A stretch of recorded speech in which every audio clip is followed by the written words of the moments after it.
Yang pertama, seperti kita lakukan tadi malam, yang terpenting adalah paham, perspektif, cara pandang, paradigma. Dalam isu lingkungan di Setapak ini terdiri dari 3. Yang pertama, filsafat pendidikan yang bertujuan untuk kesetaraan, pembebasan, dan lain sebagainya. Kita berubah dari konvensional ke progresif ke liberatif. Pendidikan untuk pembebasan manusia dari segala jenis ketertindasannya.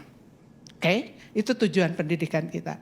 Itu kita tanamkan di dalam cara berpikir kita dalam mengelola lembaga, organisasi, rumah tangga, berkerabat, bersuku bangsa, dan lain sebagainya. Yang satu, jadi ini soal filsafat pendidikannya, pendidikan.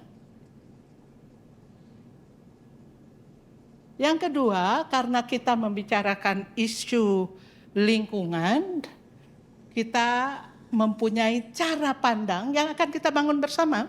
Aku bukan ahli lingkungan, saya belajar, tapi Anda paling tahu.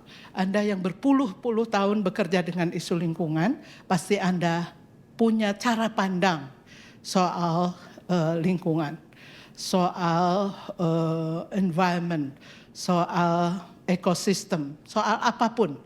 Ini berarti cara pandang kita, filsafat kita soal lingkungan. Aku nggak tahu namanya, saya sebut saja filsafat tentang lingkungan.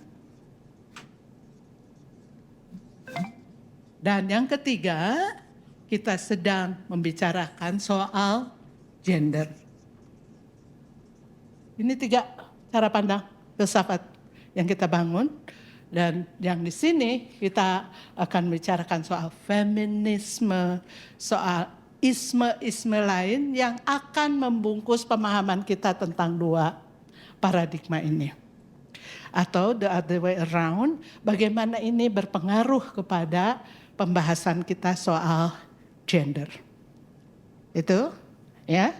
Jadi kita menyepakati atau kita akan membangun cara berpikir dan cara bekerja dan cara berorganisasi atau cara mendidik. Nah itu. Sekarang soal apanya? Kalau yang ini kan soal fahamnya ya.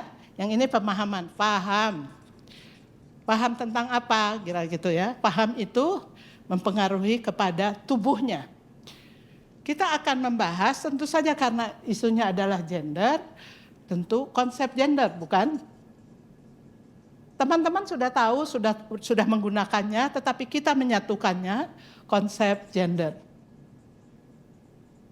Yang kedua, konsep gender tidak bisa untuk bekerja di dalam organisasi, dalam gerakannya, kalau kita tidak punya alat analisis. Analisis. Itu seperti biasa, alat analisisnya apa? Gender yang didasarkan pada 2 isu itu, isu lingkungan dan filsafat pendidikan untuk pembebasan. Itu yang kedua.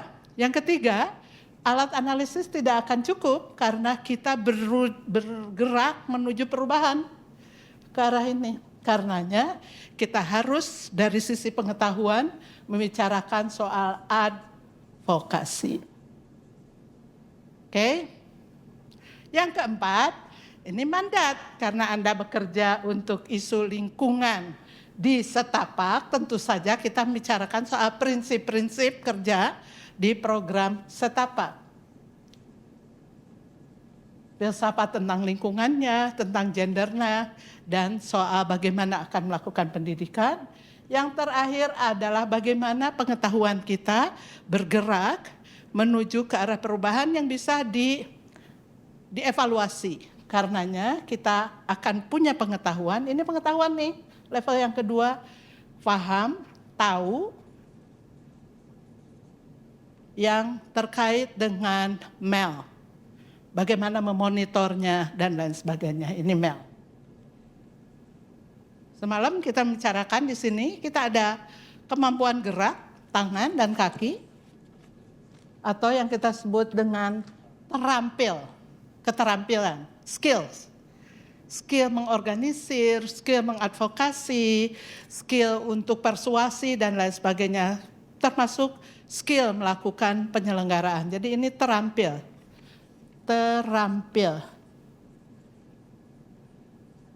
Ini satu kesatuan nih, tahu, paham, ya, terampil. Itu menjadi satu kesatuan dalam kita mendevelop, membangun modul dan kemudian juga membangun aksi perubahan ke arah perubahan yang kemarin disampaikan oleh Tata. Bagaimana caranya organisasi itu menjadi responsive gender, no violence di kantor. Bagaimana melakukan persuasi ke dalam masyarakat, bagaimana kalau kelompoknya perempuan. Itu skill tentang sesuatu didasarkan pada cara pandang kita. Itu selalu menjadi satu kesatuan. Ya, gini ya pilarnya. Kita membentuk satu kesatuan dalam menuju perubahan yang terkait dengan isu gender di lingkungan. Clear ini? Ini kalau sudah akan mulai di ONCI kalau orang Jawanya, scrutinize, dikelupas-kelupas gitu ya. Dari sini dengan pendekatan ini dan keterampilan bagaimana menggunakannya di dalam advokasi, di dalam pendidikan, di dalam bekerja di kantor dan lain sebagainya. Dalam kehidupan sehari-hari kita punya skill yang terbaru.